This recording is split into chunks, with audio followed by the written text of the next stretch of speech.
Hey everybody, this is Stephanie again. I am following up on some of the work I did last year for Hurricane Maria, so I just wanted to give you some updates. This right now is the week of the 1-year anniversary of Hurricane Maria's making landfall on Puerto Rico. I feel like it's important to not only remember this moment of tragedy for America, but also to provide some context and updates on the situation.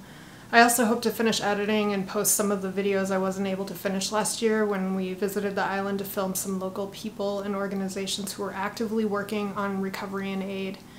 I'm going to kick off this video with a fundamental question that I'm left with 1 year after the hurricane demolished the island, and will basically make my argument for your consideration in 3 parts.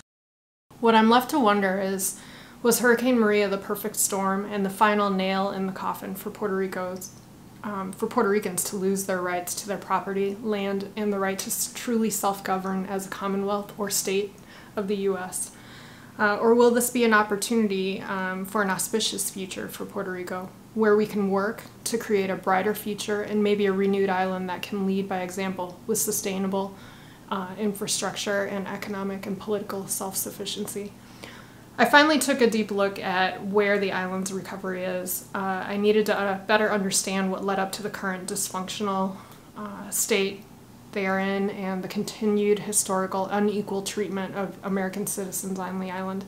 I sincerely believe that change is definitely coming, but some of it is good. Not all of it is in the best interest of the people of the island, but rather for those who will financially benefit from the destitute situation. So I'm going to break this into a few topics to hopefully give you the background on why I'm left with these questions. But before I jump into this, let me tell you I'm not a political figure. I'm not an academic. I'm only half Puerto Rican, raised half of my childhood on the island, with a lot of family and friends still on the island. So that's my vested interest in caring about this. After this video, you may wonder what my political affiliation is, because you can't really talk about this situation without talking about the failure of government at all levels. So I'll just tell you up front what I am. I typically vote as a Democrat, but would absolutely vote for a candidate in any party based on their issues and competency. In Puerto Rican politics, I probably don't really have much of a true opinion since I don't live there currently. But when I choose to wax philosophically on where I am, I'm pretty torn right now. I grew up on the island thinking as a kid that I wanted it to be like all the other states that I had grown up in. Now I actually really appreciate the intricate beauty of having a unique and vibrant culture that lives within the U.S. as a commonwealth, but technically is a separate and supposedly self-governing pueblo. Especially now that I have a deeper understanding of the governmental failures on all parts in the U.S. and on the island since the hurricane, I'm very torn. I can say that I'm not an independent, which has historically been a small political party on the island. However, I definitely understand why this political point of view is gaining serious traction, more than ever because of an awakening to the history of the island and the relationship with the U.S. and what has happened since the hurricane.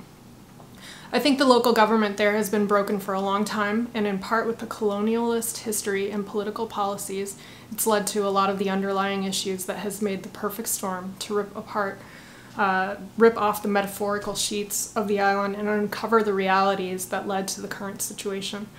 Frankly now, based on the current congressional appointed non-Puerto Rican-led board called La Junta, or La Promesa, the Puerto Rican people and local government are truly left impotent and unable to make fiscal decisions on their own accord based on what they see fit as the best ways to improve the infrastructure and future of the island. I'll explain that a little later. So here are the 3 areas that I'm going to concentrate on for this video. First, it'll be a breakdown of where the island's post-Irma and post-Maria 1 year later. I'll give you my personal impressions since I was just there a few weeks ago and where the most challenging issues still remain. Second, I'll do my best to give a high-level context and overview of Puerto Rico and why the hurricane left the wake of devastation it did. Again, I apologize up front for my potentially messy or insufficient summary because I'm not a historian, expert, or academic, but hopefully this will give you some understanding of the island. And third, I will provide a list of places where I think we could all consider spending time, energy, or resources to help in the continued efforts to rebuild Puerto Rico. Lastly, I'll provide links to pertinent information, articles that I used to help compile this, and point you to some of the experts or people that I respect and follow whose opinions can provide more details and background on this whole situation.